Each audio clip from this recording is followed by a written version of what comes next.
নমস্কার, নিউজ ভ্যানগার্ডের এক নজরে 25-এ আপনাদের প্রত্যেককে স্বাগত। এই মুহূর্তে আপনাদের সঙ্গে আমি রয়েছি শতাব্দী। রবিবার ষষ্ঠীর সকালে উত্তর ত্রিপুরা জেলা ধর্মনগরে সেখানে পুজো মণ্ডপের উদ্বোধন করেছেন রাজ্যের মুখ্যমন্ত্রী ডক্টর মানিক সাহা। একই সঙ্গে সেখানে আজ তিনি সকালে পৌঁছান আগরতলা থেকে ধর্মনগরের ট্রেনে করে। তারপর প্রথমে যান শহরের ঐতিহ্যবাহী টাউন কালীবাড়ি প্রাঙ্গণে। সেখানে মা কালীর পূজার্চনা করে তিনি 136তম টাউন কালীবাড়ি দুর্গাপুজোর আনুষ্ঠানিক উদ্বোধন করেন। মুখ্যমন্ত্রীর হাত ধরে প্রদীপ প্রজ্বলনের মধ্য দিয়ে সূচনা হয় পুজোর। এরপর মুখ্যমন্ত্রী উপস্থিত হন হাফলং গর্জনটিলা রামকৃষ্ণ সেবা সমিতির পুজো মণ্ডপে এবং সেখানেও দুর্গাপুজোর উদ্বোধন করেন তিনি।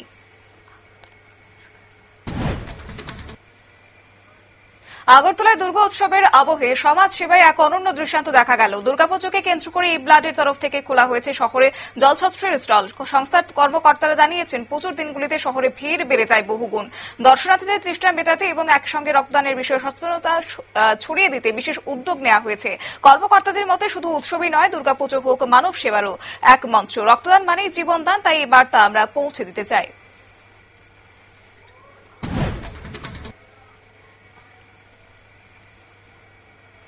ওএনজিসির 52তম সেখানে সার্বজনীন পুজোর আজ উদ্বোধন হয়েছে। কেদারনাথ মন্দির এই বছর তাদের থিম রয়েছে। রবিবার মহাষষ্ঠীর দিন ফিতা কেটে এই পুজোর উদ্বোধন করেছেন মুখ্যমন্ত্রী ডক্টর মানিক সাহা। সেখানে উপস্থিত ছিলেন ওএনজিসির অ্যাসিস্ট ম্যানেজার সঞ্জীব জানজুয়া সহ অন্যান্যরা।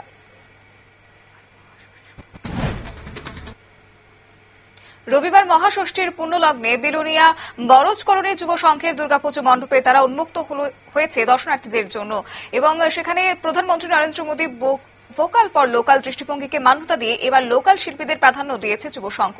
কাল্পনিক থিম নিয়ে মায়ের অবয়ব মূর্তি থেকে শুরু করে পুজোর মণ্ডপ যেমন তৈরি করেছেন শিল্পীরা, তেমনি আলোকসজ্জার দায়িত্ব নিয়েছেন স্থানীয় ডেকোরেটর। সুরাহা সামাজিক সংস্থার পক্ষ থেকে শতদল সংঘের সহযোগিতায় আশ্রম চৌমুহনীতে দর্শনার্থীদের জন্য 4 দিন ব্যাপী বিনামূল্যে স্বাস্থ্য পরিষেবার আয়োজন করা হয়েছে। দুর্গাপুজো দেখতে এসে যদি কোনো দর্শনার্থী অসুস্থ হয়ে পড়েন, তাদের তৎক্ষণাৎ চিকিৎসা পরিষেবা দেওয়ার জন্য 2 জন ডাক্তার উপস্থিত থাকবেন এবং সেই কেন্দ্রে প্রয়োজনীয় অনুযায়ী দেওয়া হবে বিনামূল্যে ঔষধও।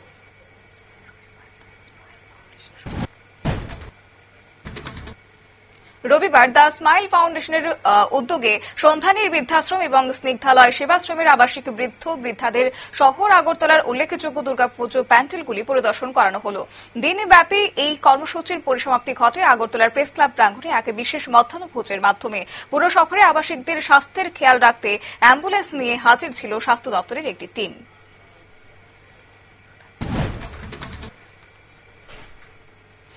প্রতাপগড় রাম ঠাকুর আশ্রমের উদ্যোগে দুর্গাপুজো মহাষষ্ঠীর দিন দুস্থদের হাতে নতুন পোশাক তুলে দেওয়া হল। মহৎ এই অনুষ্ঠানে উপস্থিত ছিলেন বিজেপির রাজ্য সভাপতি ও রাজ্যসভা সাংসদ রাজীব ভট্টাচার্য সহ অন্যান্যরা।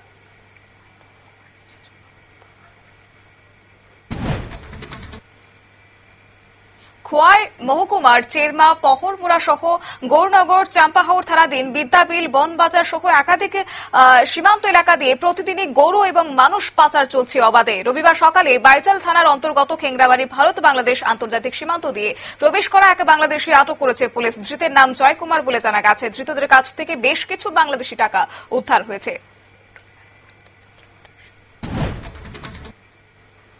রবিবার ভারতের ছাত্র ফেডারেশন সদর বিভাগীয় কমিটির উদ্যোগে ছাত্র যুব ভবনে এক রক্তদান শিবিরের আয়োজন করা হয়েছে। উপস্থিত ছিলেন প্রাক্তন মুখ্যমন্ত্রী মানিক সরকার সহ সিপিএম নেতাকর্মীরা।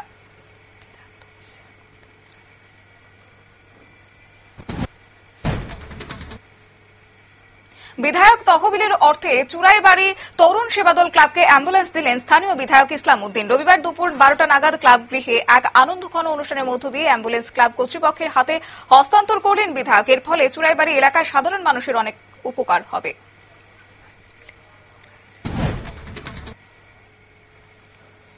রবিবার বিকেলে ধলাই জেলা সদর আমবাসার বেশ কিছু পুজো মণ্ডপ পরিদর্শন করলেন প্রাণী সম্পদ বিকাশ ও মৎস্য দপ্তরের মন্ত্রী সুধাংশু দাস।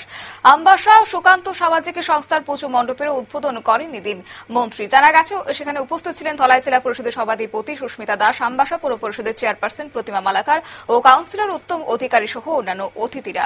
7,000 চারা গাছ এদিন দেওয়া হয় এই পুজো মণ্ডপে। দুর্গাপুজো উপলক্ষে মহাষষ্ঠীর বিকেলে বাংলাদেশ সীমান্ত খেসা কাঠালিয়া ব্লকের অন্তর্গত কালীকৃষ্ণনগর পঞ্চায়েত প্রাঙ্গণে বস্ত্র বিতরণের আয়োজন করা হয়েছিল। উপস্থিত ছিলেন ধনপুর বিধায়ক বিন্দু দেবনাথ, বিজেপি নেতা বিশ্বজিৎ ভৌমিক, জয়দেব সরকার, স্থানীয় পঞ্চায়েত প্রধান ও উপপ্রধান। আজ মোট ৬০ মানুষের হাতে নতুন বস্ত্র তুলে দেওয়া হয়েছিল।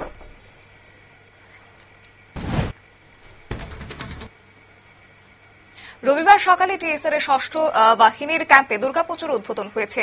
উপস্থিত ছিলেন টিএসআর এর আইজি কেটি মারাক এবং খোয়াই জেলা শাসক রজত পান্ত, খোয়াই জেলা পুলিশ সুপার রানাদিত্য দাস ও কমান্ডেন্ট শঙ্কর দেবনাথ সহ অন্যান্যরা। উদ্বোধনের পর স্থানীয় এলাকার ৩০ জন দুস্থদের হাতে নতুন বস্ত্র তুলে দেওয়া হয়। এডিসি নির্বাচনের আগে উত্তপ্ত হয়ে পড়েছে পাহাড়। শনিবার গভীর রাতে টাকারজলা বিধানসভার অন্তর্গত শান্তিনগর এডিসি ভিলেজের বাইচুক বাজারে অবস্থিত তিপ্রামথার পার্টি অফিস পুড়িয়ে দিয়ে অজ্ঞাত পরিচয় দুষ্কৃতীরা। রবিবার সকালে বিষয়টি জানতে পেরে তিপ্রামথার প্রচুর কর্মী সমর্থকরা ঘটনাস্থলে হাজির হয়। উত্তেজনা ছড়ানোর খবর যায় চম্পকনগর ফাঁড়ি ও রাধানগর থানায়। এরপরই ছুটে আসে MDC Ganesh Debbarma, sub zonal chairman Shantanu Debbarma, Sukhram Debbarma সহ অন্যান্যরা।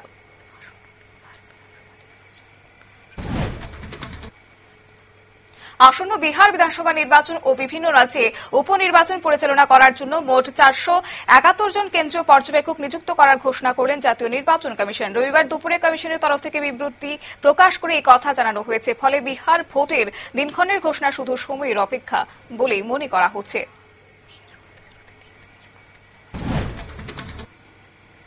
বিয়ের প্রতিশ্রুতি দিয়ে দিনের পর দিন ধর্ষণ করেছে আর নির্যাতিতা গর্ভবতী হওয়ার পর বিজেপি নেতার পুত্র দাবি করেছিল সে সন্তানের পিতা নন।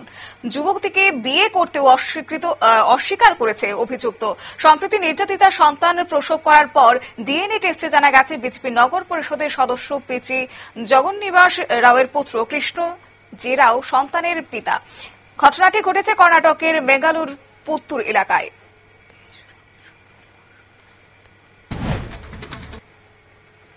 দেশ জুড়ে উৎসব মরশুম, তারই মধ্যে এক নির্মম ঘটনা ঘটল উত্তরপ্রদেশে।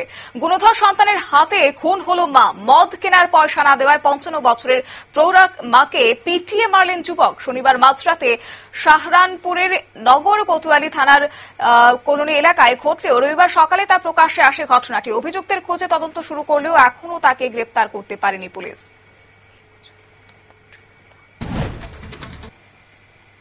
এই বছরের মতো বদ্রীনাথ ধাম বন্ধ হওয়ার দিন সরকারিভাবে ঘোষণা হবে ২রা অক্টোবর বিজয়া দশমীর দিন। রবিবার এই কথাই জানানো হয়েছে বদ্রীনাথ মন্দির কমিটির পক্ষ থেকে।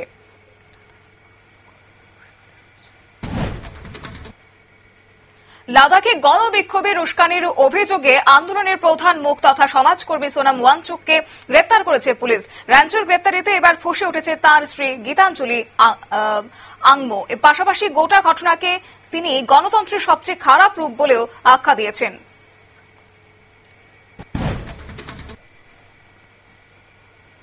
সম্প্রতি রিলিজ করেছে উত্তরপ্রদেশের মুখ্যমন্ত্রী যোগী আদিত্যনাথের জীবনের উপরে তৈরি cinema Ajay, the untold story of a Yogi.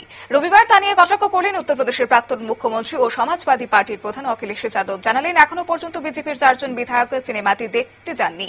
Cinema হলেই আস্থা ভোটে হেরেছেন যোগী।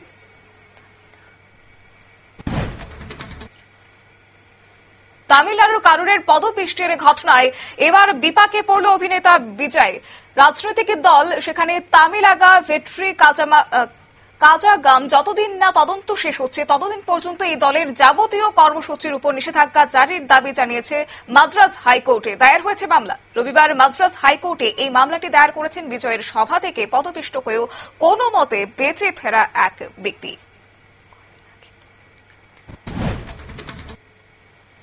কয়দিন আগে দুর্নীতির বিরুদ্ধে আন্দোলন করে গোটা বিশ্বে আলোড়ন ফেলে দিয়েছিল নেপাল। জেনজির বিক্ষোভে মাত্র ৪৮ ঘন্টার মধ্যে নেপালের ওলি সরকারের পতন হয়েছিল। এবার ক্রিকেট মাঠে ইতিহাস করলেন নেপালের জেনজি। প্রথমবার আইসিসির পূর্ণ সদয় দেশকে হারিয়ে দিয়েছে তারা। ওয়েস্ট ইন্ডিজকে হারিয়ে নেপালের ক্রিকেট ইতিহাসের নতুন অধ্যায়ের সূচনা করলেন রোহিত।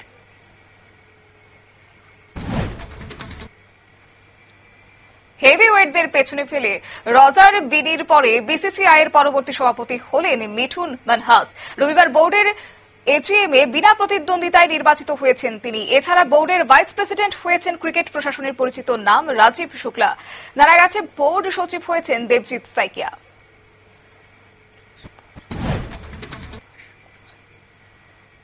30 বছর ধরে আমেরিকায় বাস করেছেন, কখনো কখনো কোনো সমস্যা হয়নি। তবে প্রেসিডেন্ট ডোনাল্ড ট্রাম্পের নীতির এবার বিপাকে পড়েছে 73 বছর বয়সী শিখ বৃদ্ধা। সন্তান সন্ততি সকলেই আমেরিকাতে থাকলেও গ্রেপ্তার করে ভারতে ফেরত পাঠানো হয়েছে হরজিত কৌর নামের এক বৃদ্ধাকে। তার আগে জেলে ওই বৃদ্ধাকে অত্যাচার করার অভিযোগ উঠল মার্কিন প্রশাসনের বিরুদ্ধে। নিরামিষী সেখানে হরজিতকে খেতে দেওয়া হয়েছে গো মাংস, জানিয়ে তীব্র বিতর্ক সৃষ্টি হয়েছে।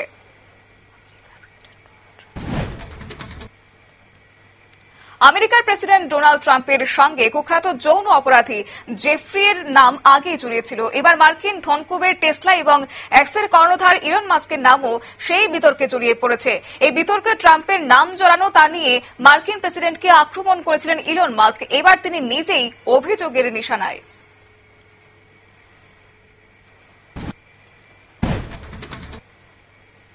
এক নজরে 25 আপাতত এই পর্যন্তই। পরবর্তী আপডেটের জন্য চোখ রাখুন শুধুমাত্র নিউজ ভ্যানগার্ডের পর্দায়। নমস্কার।